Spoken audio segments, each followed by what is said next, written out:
আল্লাহ রাব্বুল আলামিন বলেন ফাক্কু রাকাবা ওয়া ইতআমুন ফি ইয়াউমিন যী মাসগাবা ইয়াতীমান যা মাকরাবা আও মিসকিনান যা মাতরাবা।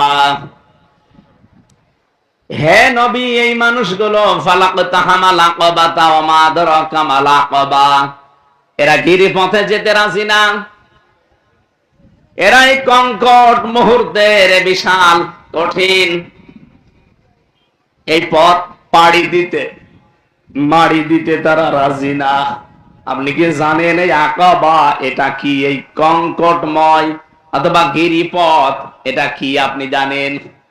রব্বুল আলামিন নিজে ব্যাখ্যা করছেন, যেহেতু এই পথটা কঠিন এবং গিরিপথ আমি নাম দিয়েছি, সবাই পথে আসতে চায় না।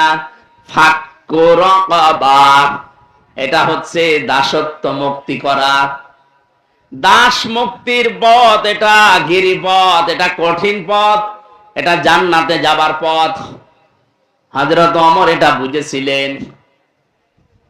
আমার তো মনে হয় আজটা পড়ার পর এই বাংলাদেশে যারা একামতে দিনের দায়িত্ব পালন করে, আপনি রাগ করলে এইটাই সত্য কথা, এই মানুষগুলোই মানুষকে মানুষের দাসত্ব থেকে, গোলামি থেকে মুক্ত করার জন্য জান প্রাণ দিয়ে কাজ করছে।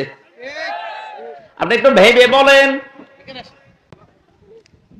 এই জন্য আমাদের মানব জীবনে আমরা যদি জান্নাতি সত্যি হতে চাই আর ভালো কাজ যদি আমরা অনুসন্ধান করি, তাহলে দাসত্ব মুক্ত করার জন্য মানুষের জীবনকে মানুষ যেন মানুষের গোলামি না করে, মানুষ যেন আল্লাহর গোলাম হয়ে বিদায় নিতে পারে, এই সংক্রান্ত কাজ কারবারে হাত দেওয়া লাগবে। এখানে আল্লাহ কয়েকটা কাজের কথাও দিয়েছেন।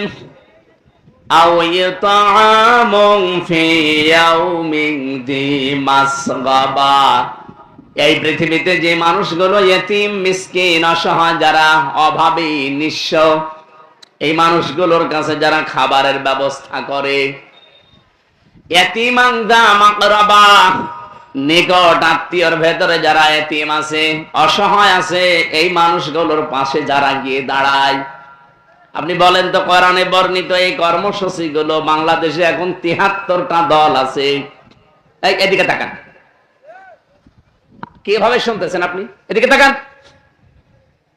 এই যে ৭৩টা দল কাজ করছে এই দেশে, সবাই মানুষের জন্যই কাজ করে। কোরআনে বর্ণিত এই 5টা কাজ আল্লাহ এখানে দিয়েছেন। যারা সফল হতে চায়, যারা সৌভাগ্যশালী, তারা মানুষকে মানুষের দাসত্ব থেকে, গোলামি থেকে মুক্ত করার জন্য তারা কাজ করবে। বলেন ৭৩টা দলের ভেতরে কারা এই কাজ করছে? আপনি নিজেই করেন। আমি আপনাকে জিজ্ঞাসা করব না, আপনার বিবেকে যা মনে হয় তাই আপনি বলেন। 2 নম্বরে, অসহায় নিঃস্ব মানুষের কাছে যারা ছুটে যায়, তাদের খাবারের ব্যবস্থা করে। এই 54 বছর বাদ দিলাম, আপনি আগস্টের 5 তারিখের পর থেকে এই জুন মাসের 10 তারিখ, এই 10 মাস 5 দিনের হিসাব আপনি বলেন তো, বাস্তবতায় কারা এই দেশে এই 10 মাস 5 দিনের ভেতরে মানুষের কাছে খাবার নিয়ে দৌড়িয়েছে? বলেন। যারা দৌড়াবে কোরআনের সাথে তাদের মিল আছে।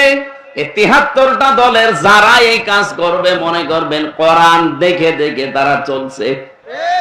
3 নম্বরে, ইয়াতীমান যা মাকরাবা, গরীব থেকে এসেছে এটা। নিকট আত্মীয়র ভেতরে যদি ইয়াতীম থাকে, অসহায় থাকে, এই মানুষগুলো সেখানে ছুটে যায়, তাদের খবর রাখে। আমি আয়াতটা পড়ার পরে মিলিয়েছি, দল মত নির্বিশেষে এখানে আমরা যারা আছি সবাই আমরা চাই আমাদের নিকট আত্মীয়দের সাথে আমাদের সম্পর্ক ভালো থাক, তাদের খোঁজ খবর রাখি, তাদের হক আদায় করি, না চাই না? বলেন বলেন। এটা 100 জনের 98 জন আজ পারি না। যাদের কারণে পারি না, আপনি মন থেকে বলেন তো। আমরা সবাই চাই আমার নিজের বোনের সাথে, আমার ভাইয়ের সাথে, আমার চাচার সাথে, আমার ফুফুর সাথে, যেহেতু রক্তের সম্পর্ক এগুলো, এদের হক আমি আদায় করি, এদের পাশে গিয়ে দাঁড়ায়, যদি এরা অসহায় হয়, এতিম মিসকিন হয়। কিন্তু আমি পারি না এই দায়িত্বটা পালন করতে 100 ভাগ আমার বউর কারণে। এরকম বউ দেশে নেই?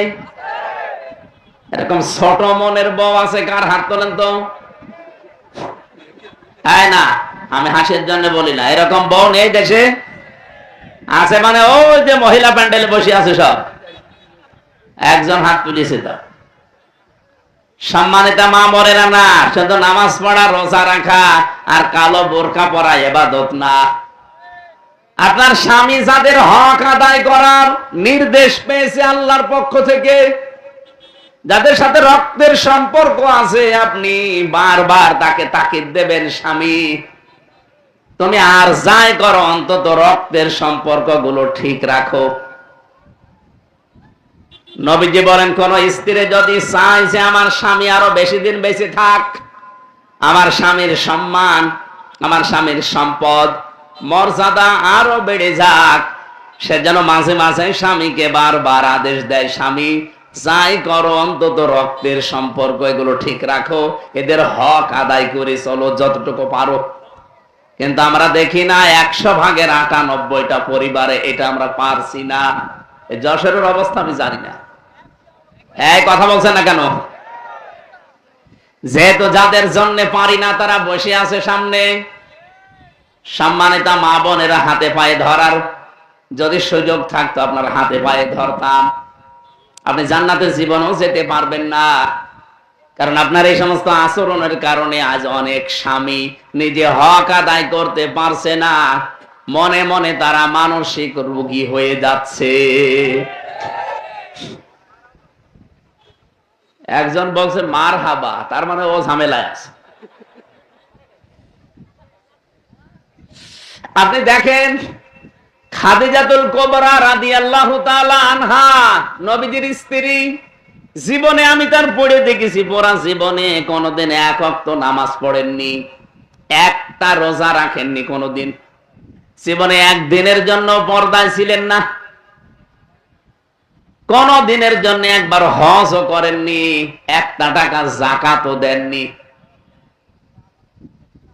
অথচ আল্লাহ নিজে তাকে সালাম দিয়েছেন জিবরাইলের মাধ্যমে, এবং জান্নাতে একটা ঘর বানিয়ে তার জন্য সুসংবাদ পাঠিয়েছেন। আপনি বলেন তো, কি এ মহিলা কি করেছে? জীবনে নামাজ পড়ে না, এক ওয়াক্ত রোজা রাখে না, একটা জীবনে কোনোদিন হজ করে না, যাকাত দেয়নি, একদিনের জন্য পর্দায় থাকেনি। এরপরও আল্লাহ নিজে তাকে সালাম দিল, আর জান্নাতে ঘর বানিয়ে আল্লাহ তার জন্য পাঠিয়ে দিল। পুরা জীবনী পড়ে আমি এইটাই পেয়েছি, কারণ এই বিধানগুলো নাজিল হয়েছিল সব তার ইন্তেকালের পরে, এই জন্য তিনি মানতে পারেননি। আল্লাহ তাকে সালাম দেওয়া আর জান্নাত ঘর বানিয়ে তার জন্য পাঠানো, একটা কাজ তিনি জীবনে করেছিলেন। যতদিন নবীজির সংসারে ছিলেন কোনদিন স্বামীর মনে তিনি দুঃখ দেননি। এখানে আমি সহ যারা স্বামী বসে আছে, এই এদিকে তাকান, যত স্বামী আমার দোলা ভাই সহ বলছে, যত স্বামী আমরা বসে আছি, আল্লাহর দিকে তাকিয়ে বলতে পারবেন জীবনে একদিনের জন্য আমার বউ আমাকে কষ্ট দেয়নি? হাত তোলেন তো দেখি। মুরব্বী, আপনার বউ আছে? আপনি তো বউ পাননি, আপনি ফেরেশতা পেয়েছে। বলেন তো এই স্টেজে কত মানুষ বসে আছে, একটা লোক হাত তুলতে পারেনি? আমিও পারলাম না, মিথ্যা কথা বলবো কেন? সম্মানিত মা বোনেরা, কথায় কথায় তাকিয়ে আছেন, বলেন একটা স্বামী খালি একটা বুড়ো মুরব্বী হাত তুলিস, বউ বেশি আছে না মরে গেছে আমি জানি না, একটা লোক আমরা হাত তুলতে পারলাম না যে জীবনে আমরা কোনোদিন স্ত্রীর কাছে দুঃখ পাইনি, এরকম কেউ নেই। অথচ খাদিজাকে সালাম দিয়েছে আল্লাহ, জান্নাতে ঘর বানিয়ে পাঠিয়েছে একটা কারণে, তিনি তো নামাজ পড়তে পারেননি, রোজা রাখেননি, একদিন পর্দায়ও থাকেননি, কারণ এই বিধানগুলো নাজিল হয়েছিল সব তার মরে যাওয়ার পর, ইন্তেকালের পর। কত বড় দামি জায়গা এটা, এই জায়গাটা আজ নষ্ট করছেন আপনারা। একটু মনটা উদার করতে পারেন না? আপনার এই ন্যারো মাইন্ডের কারণে হাজারো স্বামী আজ মানসিক রোগী হয়ে আস্তে আস্তে মরে যাচ্ছে। কিছু বলতেও পারি না, কিছু বললে তো আবার মামলা হয়ে যাবে। নারী নির্যাতনকারী মামলা দেশে হয়, পুরুষ নির্যাতনকারী মামলা আছে, এইটা ভাবা দরকার। চাচা এর সাথে কি করিয়েছে, যতদিন ছিল অন্তত এই আইনটা পাশ করতে পারত না, যে নারী নির্যাতনকারী আইন যেমন আছে পুরুষ নির্যাতনকারী আইনও বানিয়ে দিলাম। খুব গুরুত্বপূর্ণ জিনিস, এটা সবার দ্বারা সম্ভব না। যেই পরিবারে প্রতি সপ্তাহে অন্তত কোরআনে হাদিসের 2টা করে বৈঠক করা হয়, সপ্তাহে 2টা না হলেও 1টা করে করা হয়, ওই পরিবারটা এভাবে গড়ে ওঠে। আর এই ট্রেনিং দেওয়া হয় বাংলাদেশ জামাত ইসলামী আর ইসলামী ছাত্র শিবিরে। আপনি বলেন, আমি যে পরীক্ষিত এই জন্য বললাম, প্রতিদিন 9টা করে ঘর পূরণ করা লাগে। এর ভেতরে একটা ঘর আছে পারিবারিক বৈঠক। আপনি সপ্তাহে 2টা করেন কিনা বা টিক মেরে প্রতি মাসে দায়িত্বশীলকে দেখানো লাগবে যে হ্যাঁ আমি সপ্তাহে 2টা বা 1টা করে করি। এটা করবেন আপনার পরিবারে, নিজের ছেলেকে, মেয়েকে, বউকে, এই বেটার বউকে নিয়ে এক জায়গায় বসে আপনি এই কোরআনের অথবা হাদিসের এই দার্সটা দেবেন 15-20 মিনিট, আধা ঘন্টা, 1 ঘন্টা করে। দেখবেন আস্তে আস্তে 2-5 মাস, 6 মাস, 1 বছর পরে এই পরিবার থেকে আপনি আরো সাপোর্ট পাবেন দিনের কাজ করার জন্য। রক্তের সম্পর্ক যাদের সাথে আছে এগুলো আরো অটুট হবে, কারণ তারা জানবে যে এদের সাথে সম্পর্ক রাখলে আমার বাবার সম্মান সম্পদ আরো বাড়বে। সুবহানাল্লাহ বলতে পারেন না? আও মিসকিনান যা মাতরবা, এই যে তরব থেকে যে মানুষগুলো ধোলা মলিন, যে মানুষগুলো অসহায় নিঃস্ব করে ঘর মাক্ত হয়ে গেছে, এই মানুষগুলোর কাছে যারা যায়।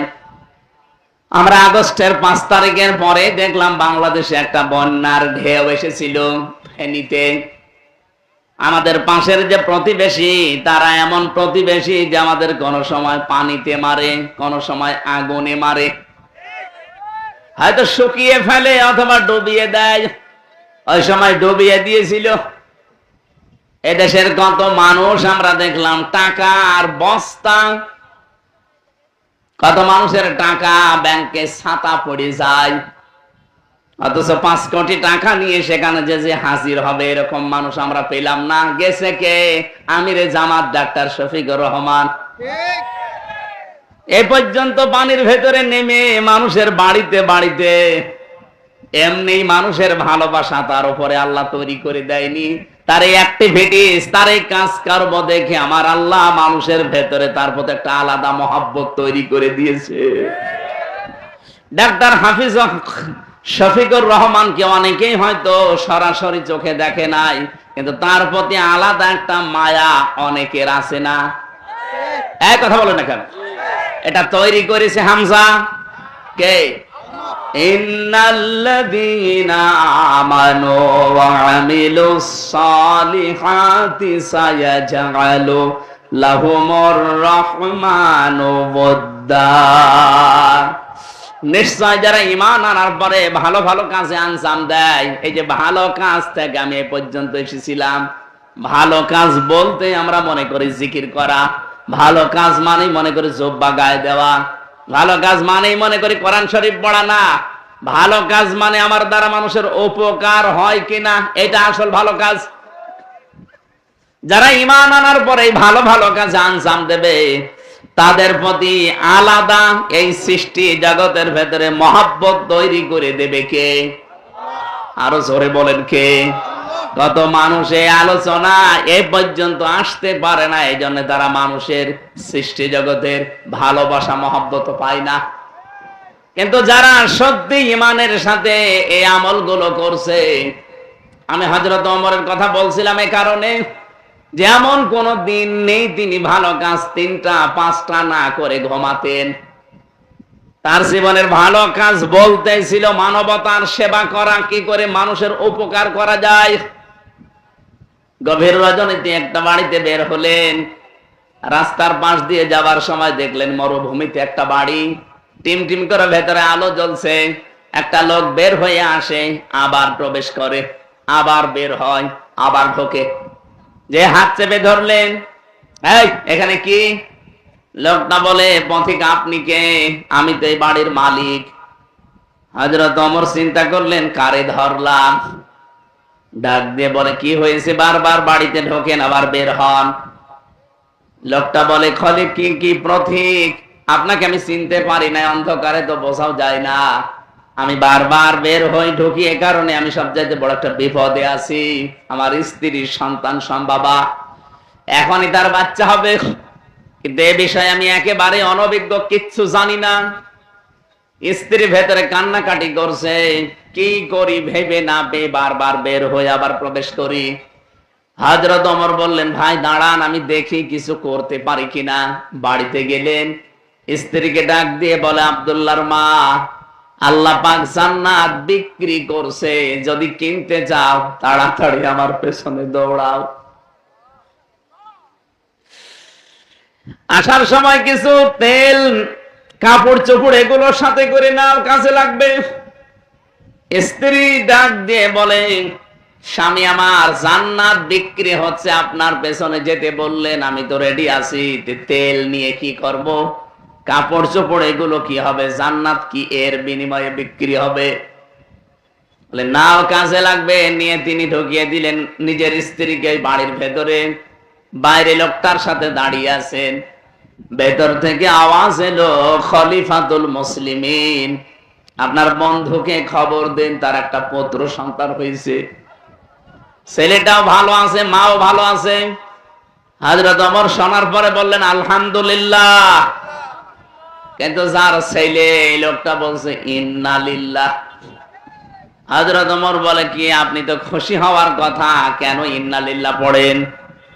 লোকটা বলে প্রতীক আমি এবার বুঝেছি, আপনি এতক্ষণ পর্যন্ত চেহারা আমি চিনতে পারিনি, অন্ধকারে আপনাকে জানতেও পারি নাই আপনার পরিচয়, আপনি খলিফা, তার মানে ওমর, আপনি আমারে মাফ করে দেন। পকেট থেকে কয়েকটা টাকা বের করে দিরহাম দিয়ে বললেন এইগুলো ওই যে মেয়ে লোকটাকে নিয়ে আসলেন রাতের বেলা, ওই নার্সকে, ওই সেবিকাকে দিয়ে দেবেন। হযরত ওমর বলেন দেখেন, রাতের বেলা যে মেয়ে লোকটা নিয়ে এসে আপনার স্ত্রীর খেদমতের জন্য লাগিয়েছি, ওটা পেশাদার কোন নার্স না, ওটা সেবিকা না, ওটা ধাত্রী না, ওটা আমার নিজের স্ত্রী। এই মহিলা এভাবে টাকা নেয় না। বাংলাদেশে একজন মেম্বারও পাবেন এরকম?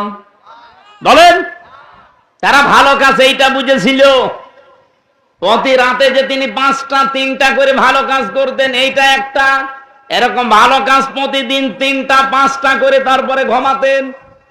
আমি যতটুকু হাদিস থেকে যেটা শিক্ষা নিতে চাই, বাংলাদেশে 1628 জন মানুষ দায়িত্ব পালন করছে, আরো সামনে যারা দায়িত্বে আসবে 300 এমপি হবে, মহিলা আরো 50 জন, 350। প্রত্যেকটা জেলার ডিসি, এসপি, এসপি সহ টিএনও, ওসি, আপনি সচিব যতগুলো আছে আমি হিসাব করেছিলাম একবার 1628 জন হয়। এই মানুষগুলো যেদিন হযরত ওমরের মতো এই অনুভূতি নিয়ে দায়িত্ব পালন করবে, বাংলাদেশ একটা মিনি জান্নাত হয়ে যাবে। আর ওই দৃশ্যটা দেখার জন্য আমরা আছি, এটার জন্যই সত্যি কথা বলছি, চেষ্টা করা। তাছাড়া আমার কোন পাগলা কোত্তায় আমারে কামড় দিয়েছে বলেন, যে কি সুন্দর জীবন যাপন চলছিল, কেন আমার এই রাস্তায় আসা লাগবে? আমার বাবার যা আছে, আমার নিজের যা আছে, কোনদিন আমার কিচ্ছু করা লাগতো না, আমার ব্যবসা দিয়ে আমি চলে যেতে পারতাম, কেন এইরকম একটা ঝামেলা আমার রাস্তায় আমার আসা লাগবে? কারণ 54 বছর আমি দেখতে পাচ্ছি এই রাস্তাকে খারাপ মানুষগুলো আরো খারাপ বানিয়ে ফেলেছে। এই রাস্তাগুলো ভালো করার জন্য ভালো মানুষ আসা লাগবে।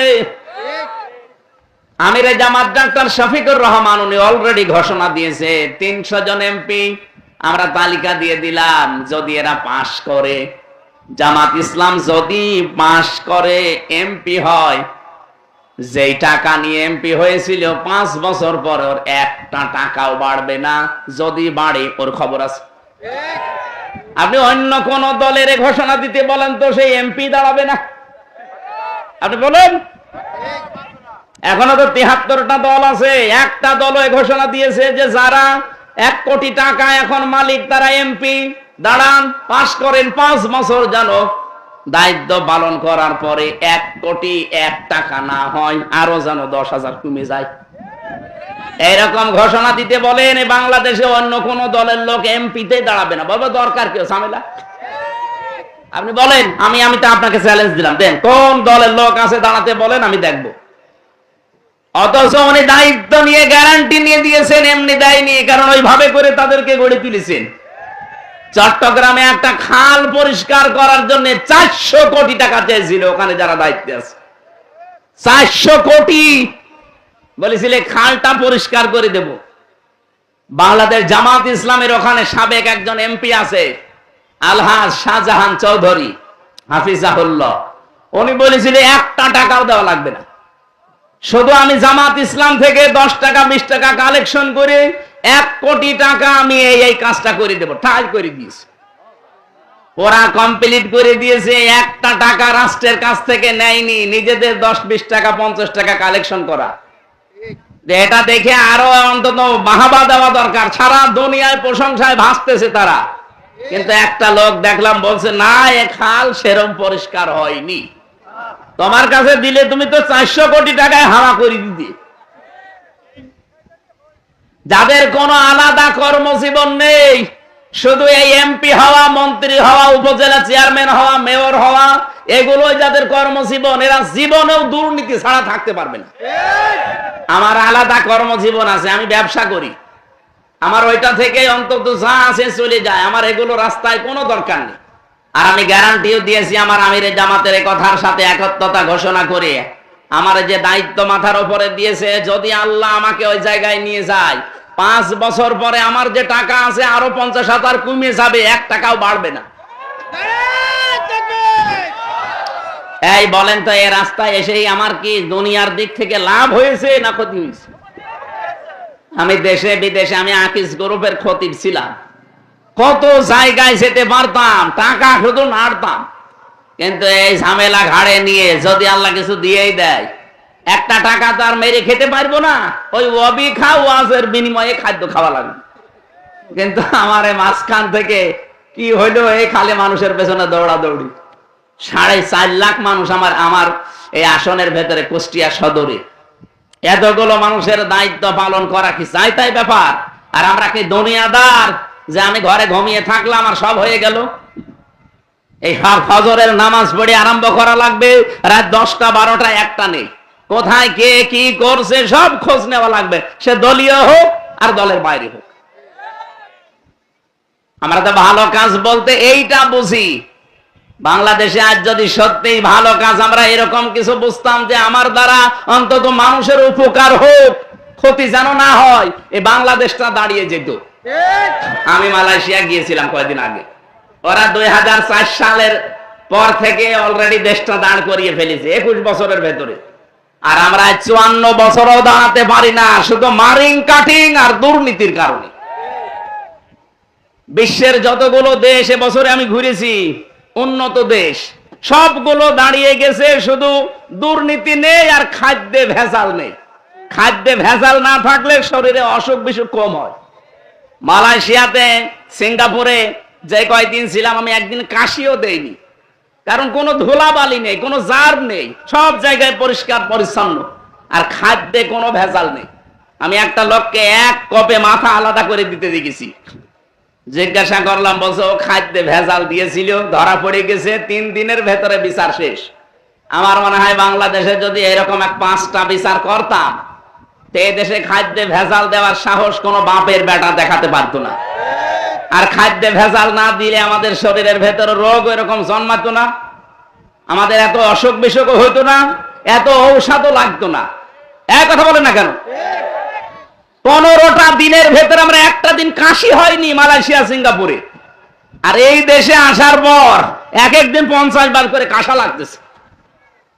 যেখানে যায় সেখানে ময়লা মাটি আর খাদ্যে ভেজাল তো আছে।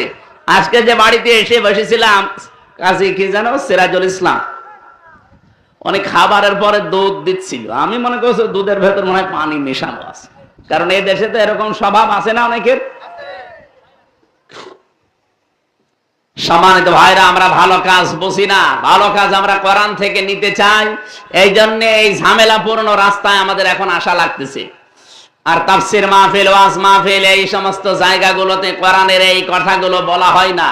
শুধু মরার পরে কি হবে আর মরা মানে জন্মের আগে কি হবে এই কথা বলা হতো।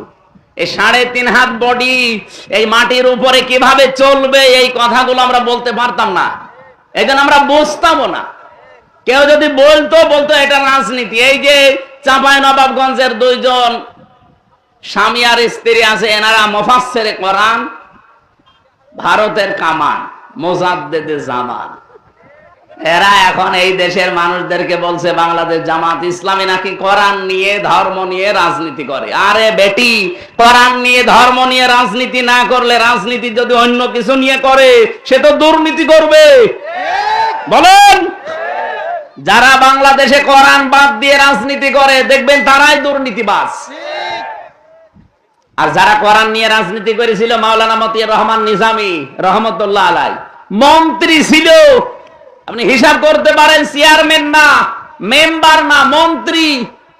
5 বছর মন্ত্রী চালিয়ে 36 টাকা ফেরত দিয়েছে।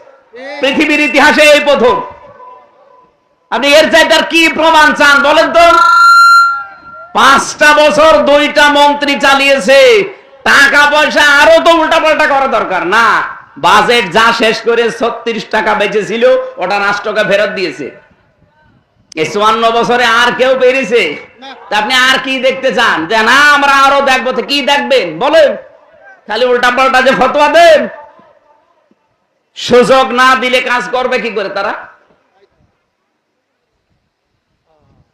আমার মনে হয় মানুষগুলোকে মানুষ বলা ঠিক না, এগুলো ফেরেশতার মতো। 36টা টাকা একে ফেরত দেওয়ার মতো, তাও ফেরত দিয়ে দিয়েছে। আমি নিজে তার একটা টিসিতে ছিলাম, ওটা 2000 সালে। এই মানুষটা একবার এসেছিল ওই সময়। উনি দেখি দুপুরের খাবার, ওরে বাবারে, রাষ্ট্রের পক্ষ থেকে তো কত কিছু করা দরকার, দলীয় পক্ষ থেকে কত কিছু করা দরকার, কেন্দ্রীয় লিডার। আর উনি নিজে বাড়ি থেকে খিচুড়ি রান্না করে নিয়ে এসেছে স্ত্রীর কাছ থেকে টিফিন বাটিতে। ওইটা দেখলাম বের করে খাচ্ছে। বাংলাদেশে এর চাইতে আপনি কি দেখবেন? আর তার বাড়ি এখনো পর্যন্ত এই খড়ের বাড়ি, চারিদিকে দেওয়াল দেওয়া মাটির, আর উপরে খড়, একটা মন্ত্রী। আর বাংলাদেশে আমরা এমন মন্ত্রী পেয়েছিলাম 620টা বাড়ি বানিয়েছে শয়তান। আমি ওইটার সাথে দেখা হয়েছিল চটিকে, মালয়েশিয়া। হোটেলে উঠেছিলাম, হোটেল থেকে নেমে নিচে আসলাম, দেখি বসে বসে চা খাচ্ছে। কি এখানে কি বলছো? হুজুর আমি আগেই পালিয়েছি। আপনি পালাইলেন কেন? আপনার না 620টা বাড়ি? বলছে একটাও থাকতে পারি না। এই মালয়েশিয়াতেও বাড়ি বানিয়েছিলাম, এই বাড়ির নাম দিয়েছিল সাহেব পাড়া, কিন্তু তালা লাগানো, যেতে পারে না। এই হোটেলে থাকে, এক এক নাইটের প্রতি নাইটের বিল আসে প্রায় 90,000 টাকা বাংলাদেশের টাকা। কয়দিন থাকবেন এইভাবে? বলছে যত টাকা আল্লাহ আমাকে দিয়েছে, আল্লাহ দিয়েছে, ওই টাকাগুলো এখন উনি খাচ্ছে আর ওখানে বসে বসে বিল দিচ্ছে। কি করলেন আপনি 15 বছরে? 620টা বাড়ি বানিয়েছেন, একটা বাড়িতেও থাকতে পারেন না, এখন থাকেন হোটেলে। আর মাওলানা মতিয়ার রহমান নিজামী রহমতুল্লাহ আলাইহি, কি আলী হাসান মুজাহিদ রহমতুল্লাহ আলাইহি, এই মানুষগুলো মন্ত্রী ছিল। বাড়ি ঘরের অবস্থা দেখেন। ঢাকাতে তো বাড়ি নেই, পাবনাতে বাড়ি আছে, ফরিদপুরে বাড়ি আছে, নিজেদের গ্রামের বাড়ি খড় কোটা দিয়ে বানানো। আল্লাহর ওলি দেখার জন্য 8 রশি যান। আল্লাহর ওলি দেখার জন্য আপনি সেই চট্টগ্রামে চলে যান। আল্লাহর ওলি তো ওই মানুষগুলো যারা সমর্থ থাকার পরও দুর্নীতি করে না। বলেন, আজকের যিনি দ্বিতীয় বক্তা কি? মাওলানা মাগরিব হোসেন নাকি যেন নাম। এই মাগরিব হোসেন যদি উনি ইমাম সাহেব মনে করেন, উনি যদি বলে আমি ভালো মানুষ, ঘুষ খাই না, পরে ঘুষ কেটে দেবে? পরে ঘুষ কেউ দেবে জীবনে 1 টাকা? কিন্তু চৌগাছা থানার টিওনো যারা আছেন, ওসি যিনি আছেন, এই জেলার যশোরের এসপি যিনি আছেন, উনি যদি বলে আমি ঘুষ খাই না, ওটা আল্লাহর ওলি। এইরকম মানুষ তো এখন প্রত্যেক জেলায় জেলায় না। আমরা এটাই তৈরি করতে চাই যে মানুষগুলো উল্টা পাল্টা বোঝেন, এরপরও মানুষকে বিভ্রান্ত করার জন্য শুধু এদের উপরে দোষ চাপিয়ে দেন। আর এদের মতো একটা মানুষ খুঁজে বের করেন আপনি। আপনার তো পুরা বডি দুর্নীতিতে পরিপূর্ণ করা, আর এদের ভেতরে একটা টাকা চাঁদাবাজির কোন মামলা আজ পর্যন্ত হয়নি। সুবহানাল্লাহ বলতে পারেন না? এই যশোরের একজনের বিরুদ্ধে হয়েছিল একবার, কি সাখাওয়াত হোসেন নাকি নাম জানো, দল থেকে বহিষ্কার করে এখন জেলখানায় পর্যন্ত গিয়েছিল। একটা টাকা দুর্নীতির কোনো কিচ্ছু পাওয়া যায় না, কারণ এই মানুষগুলো দায়িত্ব চেয়ে নেয় না। আমার যে আসনে অধ্যাপক ফরহাদ স্যার, উনি কলেজের অধ্যাপক, হাজার হাজার ছাত্র আছে আমার মতো তার। সেই লোকটা সেই ছাত্র জীবন থেকে রাজনীতি করে আসতেছে, এতদিন পর্যন্ত প্রচার প্রসারণা সব ছিল। হঠাৎ করে উনি অসুস্থ, সিদ্ধান্ত দিয়েছে সংগঠন যে আপনি বসে যান, বিশ্রামে যান, আমি রমজান নাম ঘোষণা দিয়ে দিলাম। আমিও জানি না, উনিও জানি না, হাসি মুখে বলছে অসুবিধা নেই। এর নাম তো সামিআনা ওয়া আতানা। অন্য দলের লোক হয়তো যদি বলেন তো আমার মাথা ফাটিয়ে 2-3 ভাগ করে দিত না। আপনি কি কি ভাবেন? কি খালি বলে এদের আকীদা ঠিক নেই। আকীদার কি পেয়েছেন আপনি? বাংলাদেশ জামাত ইসলামের আকীদা হচ্ছে এই জমিন আল্লাহর, বিধান চলবে আল্লাহ। এর বাইরে যদি জামাত ইসলামের কোন আকীদা থাকে, ওই রকম জামাত আমি মানি না। যারা জামাতের এখানে আছে জিজ্ঞাসা করে দেখেন তো, জমিন আল্লাহর, আইন চলবে মওদুদির, বলেন। আর আপনি এ কথা বুকে হাত দিয়ে বলতে পারবেন যে জমিন আল্লাহর, আইন চলবে আল্লাহর? পারবেন না। আপনি বলবেন জমিন আল্লাহর, আইন চলবে বাবার। না মানে 15 বছর তো তাই করেছেন। টয়লেটের নাম পর্যন্ত দিয়েছে বাবার নামে, বঙ্গবন্ধু টয়লেট। কেন? ওখানে যে আমি জিকির করবো। প্রত্যেকটা জিনিসের নাম পাল্টাতে পাল্টাতে একটা জিনিসের নাম রেখেছে। আপনি দেখেন, বিমানবন্দরের নামও পাল্টিয়ে দিয়েছে। বিমানবন্দরের নাম দিয়েছে কি? শাহজালাল। কেন আপনি নাম দিতে গেলেন? যে নামটা ছিল, নামটা কি খারাপ? শহীদ জিয়াউর রহমান। বাংলাদেশে ওনার নাম শুনলে মানুষ শহীদ বলে, কারণ আছে। ওনাকেও মানুষ মেরে ফেলেছে, শেখ মুজিবুর রহমানকেও মেরে ফেলেছে। আজ পর্যন্ত কোনদিন শুনেছেন যে শহীদ বঙ্গবন্ধু? কেন বলে না কেন? কারণ শহীদ হওয়ার জন্য আগে যে কাজগুলো করা লাগে, একটা কাজও তার জীবনে নেই। কিন্তু জিয়াউর রহমানের জীবনে এমন বহু কাজ আমরা পেয়েছি। আরাফাতের ময়দানে লক্ষ লক্ষ জিয়া গাছ লাগিয়েছে, নিম গাছ। হাজার হাজার মানুষ ওখানে যে ওই আশ্রয় নেয়, ছায়া। আমি নিজেও ছিলাম। আমি কাবার ইমামকে দোয়া করতে দেখেছি। আরাফাতের ময়দানে মসজিদে নামিরাতে দোয়া করছে জিয়াউর রহমানের নাম ধরে, যে ছায়ার ব্যবস্থা শহীদ জিয়াউর রহমান মিন বাংলাদেশ, বাংলাদেশ থেকে ব্যবস্থা করে দিয়েছে আল্লাহ, তাকে তুমি জান্নাতের ছায়া দিও। নিম গাছ, সাজারাত জিয়া বলে ওই দেশের মানুষ, জিয়া গাছ বলে। জিয়া জিয়া মানে কি? এই ছায়া পাওয়ার জন্য, শহীদ হওয়ার জন্য যে সমস্ত কাজগুলো আগে করা লাগে, এগুলো আপনার জীবনে নেই। আন্দাজে খালি নাম পাল্টিয়ে পাল্টিয়ে আমরা একটা মানুষকে উপরে তুলতে চাই। এমন নিচে আল্লাহ নামিয়েছে, আমার মনে হয় কিয়ামতের আগে আর ওঠা সম্ভব না। এখন কেউ পরিচয় দিয়ে এখানে এসে বুক ফুলিয়ে বলতে পারবেন যে আমি চৌগাছা ওই নিষিদ্ধ দলের সভাপতি? বলেন তো এসে দেখি। আমার মনে হয় এখানে জনগণে পিটি আপনার মেরে ফেলবে। কি কাজ করেছে? আমি একজন মন্ত্রীর সাক্ষাৎকার কালকে একটা ভিডিও দেখছিলাম। রেজাউল করিম মৎস্য মন্ত্রী ছিল, পিরোজপুরে বাড়ি। ওই লোকটা বলছে আমি বর্ডার দিয়ে রাত 12টা থেকে 4টা পর্যন্ত 4 ঘন্টা পানির নিচে, পানার ভেতরে চুরি করে এই সাপের মতো ছিলাম। 4 ঘন্টা পালিয়ে পালিয়ে বর্ডার পার হয়ে এখন ওখান থেকে অন্য দেশে চলে গেছে। কি এমন কাজ করা লাগবে কেন যে জনগণ দেখলে আপনাকে পিটাবে? বলেন। যে সমস্ত নামগুলো আজ 54 বছর আমি আমার তো দিতে পারবেন। আমাকে রাজাকার বললে শয়তানও বিশ্বাস করবে না, আমাকে আল বদর বললেও বিশ্বাস করবে না। হ্যাঁ, কি বলা যায় যে চেতনায় রাজাকার, এতটুকু আপনি না মামলা দিতে পারেন।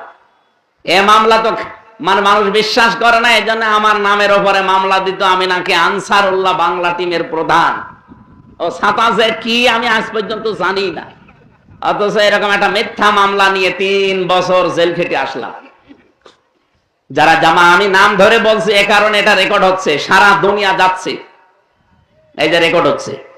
বাংলাদেশ জামাত ইসলামীকে যারা রাজাকারের দল বলে সে 1971 সালের এই কাজগুলো কাদাগুলো তাদের নামে ছিটিয়ে দে, এখন আন্তর্জাতিক ভিডিও আছে। এখন আজকে দেখলাম 2টা, এই ভিডিওর ভেতরে রাজাকার যে মানুষগুলোকে দেখলাম একটার মুখেও দাড়ি নেই, শুধু গোপ আছে। অথচ রাজাকার মনে করলে আমরা দাড়িওয়ালা, টুপিওয়ালা, পাঞ্জাবিওয়ালা মানুষ মনে করি। এখানে রাজাকার লেখা আছে নেম প্লেট দিয়ে, আর রাজাকার, একটার মুখেও দাড়ি নেই, সবগুলো গোপলা আর টাই পরা। আপনি যুদ্ধ অপরাধী বলেন, যুদ্ধ করলে তো যুদ্ধ অপরাধী হবে তারা। যুদ্ধ করেছিল এই দেশে কেউ?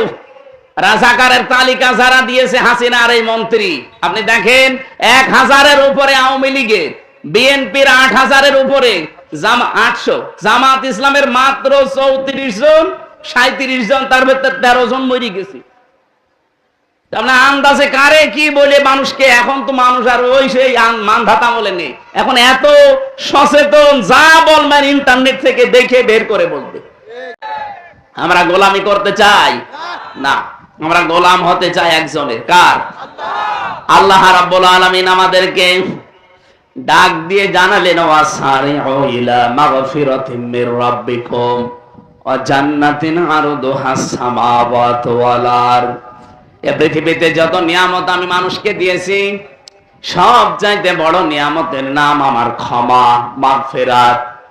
সুতরাং আমার মাগফিরাত, আমার ক্ষমার দিকে তোমরা দৌড়াও। এই দুনিয়ায় যে লোকটা আল্লাহর ক্ষমা পাবে, মাগফিরাত পাবে, এই লোকটার জীবন সফল। আমাদের পূর্বপুরুষ যারা, আমি বিশেষ করে শহীদ আব্দুল কাদের মোল্লা রহমতুল্লাহ আলাইহির সাথে একজন ছেলে ছিল, ওনার পাশের ছেলে, ওই লোকটা আমার সাথেও 3 বছর ছিল।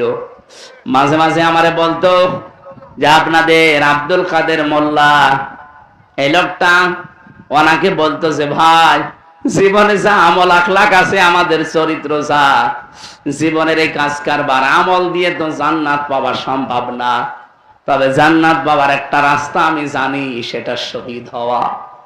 যদি শহীদ হতে পারি, জীবনে হয়তো আল্লাহ জান্নাত দিতে পারে।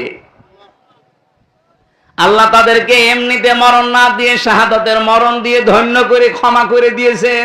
কারণ শহীদ যারা হয়, এদের প্রথম পুরস্কার আল্লাহ তাদের আগেই ক্ষমা করে দেয়। সুবহানাল্লাহ বলতে পারেন? পরিবেশ যদি সামনে আসে, এদেশে যদি দিন কায়েমের জন্য যদি ময়দানে রক্ত দেওয়া লাগে, জীবন দেওয়া লাগে, শহীদ হওয়া লাগে, এ যশোরের মানুষ রাজি আছেন কিনা?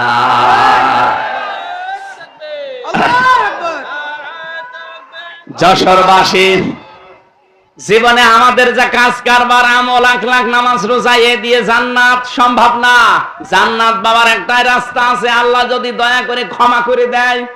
আর আল্লাহ ক্ষমা করবে সর্বপ্রথম তাদের, যে মানুষগুলো আল্লাহর রাস্তায় শহীদ হবে। সারা জীবনের জন্য কোরআনের পাখি আল্লামা সাইদি দোয়াই করতেন, আল্লাহুম্মা ইন্নী আসআলুকা শাহাদাতান ফি সাবিলিক। হে আল্লাহ, তুমি যাই করো আমাকে শাহাদাতের মরণ দিও। আমাদের সারা জীবনের দোয়া যে সাধারণ ভাবে বিছানায় পড়ে তড়পায়ে মরতে চাই না, মরণ যদি আল্লাহ দাও, শাহাদাতের মরণ দিও। কিয়ামতের দিন যে 4টা কাতার আল্লাহ বানাবে, তার প্রথম কাতারে থাকবে নবীরা, মিনান নাবিয়্যিনা ওয়াস-সিদ্দীকিনা ওয়াস-শুহাদা ওয়াস-সালিহিন। দ্বিতীয় কাতারে থাকবে সিদ্দিকিন। সিদ্দিক কাকে বলে? আমরা অনেকে মনে করি সত্য কথা বললেই মনে হয় সিদ্দিক। না, আমি যে আয়াত পড়েছিলাম সূরা মরিয়মের 41 নম্বর আয়াত, ওয়াযকুর ফিল কিতাবি ইব্রাহিম ইন্নাহু কানা সিদ্দীকান নাবিয়্যা। আল্লাহ বলেন, কিতাবের ভেতরে আমি ইব্রাহিমের আলোচনা তোমাদেরকে শোনালাম, স্মরণ করো, কারণ সে ছিল আমি আল্লাহর কাছে সিদ্দিক এবং নবী। সিদ্দিক কি? ইব্রাহিম নবী আমাদের জাতির পিতা, তিনি সিদ্দিক হয়েছিলেন এই কারণে সত্যকে নিয়ে অনুসন্ধান করছিলেন, খোঁজ করছিলেন। সত্য অনুসন্ধান করে খোঁজ করে করে যখন পেয়ে গেলেন, তখন জাতির লোকদেরকে তিনি ঘোষণা দিলেন, ইন্নী ওয়াজ্জাহাতু ওয়াজহিয়া লিল্লাযী ফাতারাস সামাওয়াতি ওয়াল আরদা হানিফা ওয়া মা আনা মিনাল মুশরিকিন। তিনি সত্যকে অনুসন্ধান করে কখনো তারকা, কখনো চন্দ্র, কখনো সূর্য দেখতে দেখতে বললেন না, সব ডুবে যায়, একটাও আমার মালিক হতে পারে না। আসমান আর জমিনের যে উদ্ভাবক, যিনি বানিয়েছেন, আমি তার দিকে আমার চেহারাকে একনিষ্ঠ ভাবে ঘোরালাম। ও বাংলার মানুষের আজ সেই সময় এসেছে, সত্যকে সত্য অনুসন্ধান করেন। এই দেশে যত মানুষ আমরা বাস করি, কারা সত্যের পক্ষে আছে, কারা সত্যের বিপক্ষে আছে, আপনি কিন্তু নিজে টের পাচ্ছেন। সত্যকে সত্য জানার পরে দ্বিধাহীন চিত্তে কোন পেছনের টান না নিয়ে যারা মেনে নিতে পারে, তারাই হচ্ছে আল্লাহর কাছে সিদ্দিক। আমার কথার অর্থ বুঝেছেন কিনা বলেন তো? সত্যকে সত্য জানার পরে কোনো প্রশ্ন করা যাবে না। হযরত আবু বকর যেমন সিদ্দিক ছিলেন, মেরাজের কাহিনী আবু জেহেল বিশ্বাস করে নাই। হযরত আবু বকর বিশ্বাস করার পরে নবীজি বললেন, কোন প্রশ্ন ছাড়া এত বড় ঘটনা তুমি বিশ্বাস করে নিলে, আজকে থেকে তোমারে আমি খালি হাতে ফেরত দেব না। আজকে তোমারে আমি একটা লকব দিয়ে দিলাম, তুমি আবু বকর সিদ্দিক। এই জন্য কিয়ামতের ময়দানে যারা আবু বকর সিদ্দিকের সাথে ওই কাতারে উঠতে চান, বাংলাদেশে আজ সত্যকে সত্য জানার পরে আর পিছু টান দেওয়া যাবে? বলেন বলেন, কোন প্রশ্ন করা যাবে না। দ্বিধাহীন চিত্তে সত্যকে মেনে যারা চলবে, তারা আল্লাহর কাছে সিদ্দিক। আল্লাহ যেন আবু বকরের কাতারে আমাদেরকেও দাঁড় করিয়ে দেন, বলেন আমিন। আল্লাহর মাগফিরাত ক্ষমা পাওয়ার জন্য আমরা আজকে থেকে দৌড় আরম্ভ করব। জান্নাতিন আরদুহাস সামাওয়াতু ওয়াল আরদ, ওই জান্নাতের দিকে তোমরা দৌড়াও যার প্রশস্ততা আসমান আর জমিনের চাইতেও বিস্তৃত। উইদ্দাত লিল মুত্তাকিন, যেটা আল্লাহ পরহেজগার মুত্তাকি খোদা ভীরু এদের জন্য প্রস্তুত করে রেখেছেন, বলেন আমিন। খোদা ভীরু পরহেজগার হওয়ার জন্য শুধু জুব্বা গায়ে দেওয়া না। আল্লাহ বলেন, আল্লাযীনা ইউনফিকুনা ফিস সাররাই ওয়াদ দাররাই ওয়াল কাযিমিনাল গায়যা ওয়াল আফিনা আনিন নাস আল্লাহু ইউহিব্বুল মুহসিনিন। যারা খরচ করে সুখে দুঃখে, যারা রাগ হলে রাগকে কন্ট্রোল করে, যারা মানুষকে সমর্থ থাকার পরও ক্ষমা করে দেয়। আল্লাহ আমি সহ যারা এখানে বসে আছি, এই গুণগুলো আমাদের জীবনে বাস্তবায়নের তৌফিক দাও, বলেন আমিন। আমরা নারী পুরুষ যারা আছি, 5 ওয়াক্ত নামাজ নির্ধারিত সময় যখনই পারেন পড়ে নেবেন। রমজান আসলে রোজা রাখবেন। নিজের শরীর যার যেখানে আছে, পুরুষের শরীর পুরুষের কাছে, মেয়েদের শরীর মেয়েদের কাছে, এটা হেফাজতে রাখা, পর্দায় রাখা প্রত্যেকের জন্য ফরজ। স্বামী যাদের আছে জায়েজ কথা মেনে তাদেরকে খুশি রাখবেন। স্ত্রী যাদের আছে তাদের হক আদায় করে আপনি জান্নাত কামাই করবেন। আমার স্ত্রীর সাথে আমি ভালো ব্যবহার করি আমার আখিরাত কামাইয়ের জন্য। এই কথা বলেন না কেন? কারণ তার সাথে আমার সম্পর্ক চোখ বন্ধ হওয়া পর্যন্ত। চোখ বন্ধ হয়ে গেলে আমার স্ত্রীর যত আদরের মহব্বতের ভালোবাসার হোক, তার সাথে আমার আর কোনো সম্পর্ক আছে? আপনি এখন মারা যান, এই লোকটা যদি এখনই পড়ে মরে যায়, ওনার স্ত্রীকে যদি খবর দেওয়া হয় লোকটা মরে গেছে, মরে গেছে কি করবো? একটু কান্নাকাটি করবে। ওনার স্ত্রীকে যদি আপনি এখন যে বলেন যে মরে গেছে, অন্তত আজকের রাত আপনি যে খাটের উপরে থাকেন, খাটের নিচে ওনার রেখে দেব, ওর বউ জীবনও রাজি হবে? বলবো জিন আসবে, আরো 3-4 জন নিয়ে আসেন, আমরা পাহারা দেই। তাড়াতাড়ি করে মাটি দিয়ে দেবে। 2-3 দিন হয়তো কান্নাকাটি করে পাগলের মতো হয়ে যাবে। ওনারটা আমি বাদ দিলাম, আমারটাই বলছি, যেহেতু আমি যুবক মানুষ। 5-7 দিন 10 দিন খাওয়া দাওয়া বন্ধ করে পাগলের মতো হয়ে যাবে। 1 মাস 1.5 মাস পরে দেখবেন আবার স্বাভাবিক হয়ে গেছে। 4 মাস 10 দিন পর ওর বাবা নিজে এসে ওর মেয়েকে অন্য জায়গায় বিয়ে দিয়ে দেবে। 7 দিন পরে বাবাকে কল দিয়ে বলবে, আব্বা হামজা তো আর কি ছিল, এটা যা দিয়েছেন 100 গুণ ভালো মানুষ, আর আমি কি ছিলাম। এই হচ্ছে দুনিয়া। সুতরাং আমরা আখেরাতের কাজ তৈরি করার চেষ্টা চালাই। যশোর, ঝিনাইদহ, চুয়াডাঙ্গা, মেহেরপুর, সমস্ত জেলায় আসলে মনে হয় বাড়ির ভেতরে আছি। কারণ এই যে বাড়ির কাছে। ওই চট্টগ্রাম কক্সবাজারে গেলে মনে হয় যে এক জেলা পার হয়ে আসলাম। অন্তত বাড়ির কাছে যেহেতু আছি, আর আমি এ বিভাগেরই সন্তান, নিজের কাছের লোক, আপনারা একটু টান বেশি আছে। এখানে হয়তো পোস্টারে লেখা দেখেছেন বাংলাদেশ জামাত ইসলামী মনোনীত এমপি পদপ্রার্থী। আসলে আমরা এই জগতের লোক না। আমি জীবনে কোনোদিন কল্পনাও করি না যে আমি অন্তত ইউনিয়নের মেম্বারে দাঁড়াবো, চেয়ারম্যান হব না, কারণ এই রাস্তায় আমার না। আমার ওই যে কাবিখা আছে না, কি ওইটা কাবিখা, কি কাজের বিনিময়ে খাদ্য, আর আমরা হচ্ছে অবিখা, ওয়াজের বিনিময়ে খাদ্য। আমি ওয়াজ করে খাই, অথচ সংগঠন থেকে এমন একটা দায়িত্ব চাপিয়ে দিয়েছে। মানুষ তো আগে অন্তত একটু টেস্ট করার জন্য মেম্বারে দাঁড়ায়, এরপরে চেয়ারম্যানে দাঁড়ায়, এরপরে ভাইস চেয়ারম্যানে দাঁড়ায়, এরপরে উপজেলা চেয়ারম্যানে দাঁড়ায়, এরপরে মেয়রে দাঁড়ায়, এরপরে এমপি। আর আমার 6 ধাপ বাদ দিয়ে একবারে লাগিয়ে দিয়েছে। এই সমস্ত বিষয়গুলো আমরা অত পারদর্শীও না, আর আমরা অ্যাক্টিভও না। যে যে লাইনে কাজ করে আল্লাহ তাকে ওই লাইনে এগিয়ে দেয়। আমরা ওই লাইনে ছিলাম, ওই লাইনে আল্লাহ আমাদেরকে এগিয়ে দিয়েছিলেন। কিন্তু একামতে দিনের দায়িত্ব পালন করা, এটা নামাজ রোজার চাইতেও বড় ফরজ। যদিও যশোর, ঝিনাইদহ, কুষ্টিয়া, চুয়াডাঙ্গা এই সমস্ত জেলার মানুষগুলো অনেক জানে এটা এবং মানেও, কিন্তু এমন কিছু জেলা আছে যাদেরকে এই কথা বোঝাতে গেলে ওরা উল্টা বোঝে। ওরা বলে এ কাজ করা লাগবে কোন কারণে? নামাজ পড়বেন, রোজা করবেন, ভালো মুসলমান হয়ে জান্নাতে চলে যাবেন। আরে ভাই, নামাজ পড়লে, রোজা রাখলে ভালো মুসলমান হওয়া যায়? কে বলেছে আপনাকে? এ পৃথিবীতে সবচাইতে ভালো মুসলমান ছিলেন মুহাম্মাদুর রাসূলুল্লাহ। এ বিষয়ে কোনো সন্দেহ আছে? এই এখানে কথা বলা যাবে না ভাই, কেউ কথা বলবেন না। দাঁড়িয়ে থাকলে দাঁড়িয়ে থাকেন, কথা বলবেন না। আপনি হিসাব করে দেখেন, তার 63 বছরের জীবনে এই যে 17 বছরে তিনি একটা দল বানিয়েছিলেন, হেলফুল ফজুল। এই সংগঠনের মাধ্যমে তিনি চেষ্টা চালিয়েছিলেন শান্তি দেওয়ার জন্য। এটার নামই হচ্ছে শান্তির সংঘ।